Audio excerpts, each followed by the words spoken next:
जय श्री कृष्णा। आज हम बात करेंगे गया में दिए जाने वाले पिंडदान पिंडदान की। ये पिंडदान कैसे स्टार्ट हुआ, इसकी एक बहुत ही अनोखी और दिलचस्प कहानी है जो गया से जुड़ी हुई है। गया जो बिहार में फाल्गु नदी के किनारे है। कहते हैं त्रेता युग में भगवान श्री राम जब रावण का वध करने के बाद अयोध्या अपने धाम आ रहे थे, तो रास्ते में जब वो गया पहुंचे, उसी दिन राजा दशरथ जी का भी पुण्यतिथि पड़ रहा था। और भगवान श्री राम ने सोचा कि अभी तो अयोध्या जाने में हमको समय लगेगा, तो क्यों ना हम आज ही जो है सो अपने पिताजी का विधिवत कर्म करके गया में ही उनको पिंडदान कर देते हैं। उनके प्रति जो भी हमारा ऋण है, हम उसके प्रति उनका आभार प्रकट करेंगे। तो भगवती सीता, अपने भाई लक्ष्मण और प्रभु श्री राम, उन्होंने ये निश्चय किया और गया में प्रभु श्री राम अपने भाई के साथ, लक्ष्मण जी के साथ चले गए फाल्गु नदी में स्नान करने के लिए। और भगवती सीता फाल्गु नदी के किनारे बैठ के वहाँ पे जो रिवर के आसपास जो बालू होता है, उसके साथ वो अब खेलने लग गई। खेलते खेलते अचानक से भगवती सीता जी ने जो बालू है ना, उसका एक गोल शेप उनके हाथों से बन गया, जिसको कि हम पिंड कहते हैं। पिंड का मतलब एक गोल वस्तु। तो अब उसी समय प्रभु दशरथ प्रकट हो गए और दशरथ जी ने कहा कि पुत्री, तुम हमें पिंडदान दे दो। और भगवती सीता हो कही, हम आपको पिंडदान कैसे दे सकते हैं? अभी प्रभु श्री राम जी अपने भाई लक्ष्मण जी के साथ आएंगे, तो वो आपको विधिवत जो भी होता है कर्म, वो सब करके आपको पिंडदान दे देंगे। तो दशरथ जी ने कहा कि नहीं बेटी, हमें बहुत भूख लगी है, तुम पिंडदान दे दो। तो उन्होंने कहा, मेरे सीता जी ने कहा, मेरे पास तो ये बालू ही है। तो उन्होंने कहा, हाँ, तुम हमें बालू से ही पिंडदान कर दो, और तुम एक काम करो कि तुम इस बालू पे तिल, अक्षत, घी, मधु और कुश रख करके उसका विधिवत हमें वो लगा दो, तो ये हमारा जो है सो पिंडदान हो जाएगा।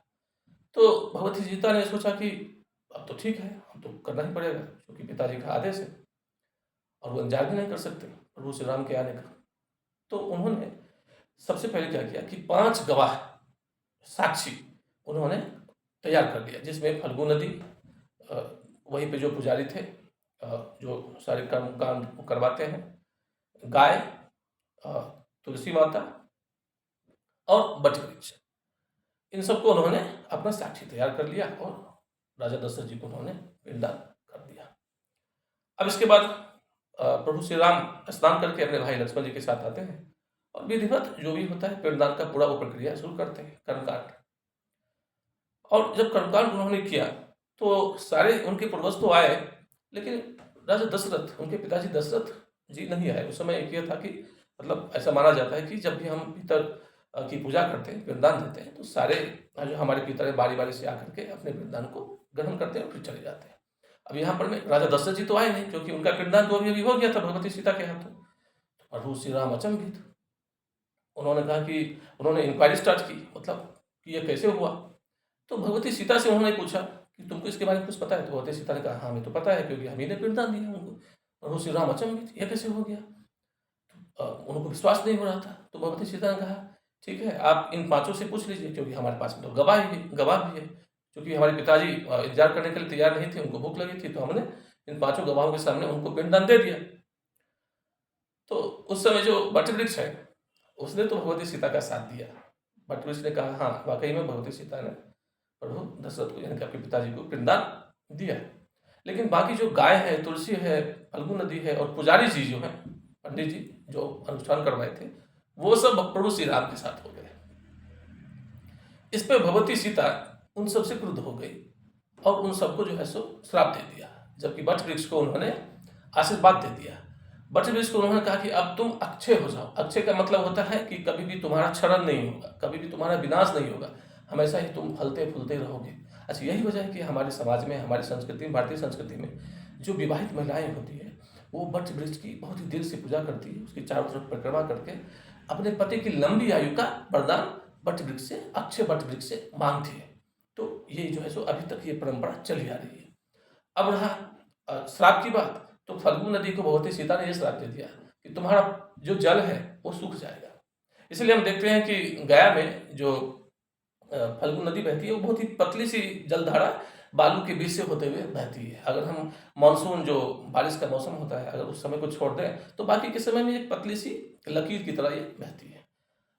गाय को उन्होंने ये श्राप दे दिया कि तुम पूजनीय तो हो और पूजनीय रहोगी, लेकिन तुम जो है सो जूठन ही खाओगी, और साथ ही साथ तुम्हारा आगे से पूजा नहीं होगा बल्कि पीछे से पूजा होगा। इसलिए हम देखते हैं कि अपने आसपास समाज में अभी तो खास तौर से जो गाय इधर उधर सड़कों पे घूमती रहती है और खाती रहती है जूठन।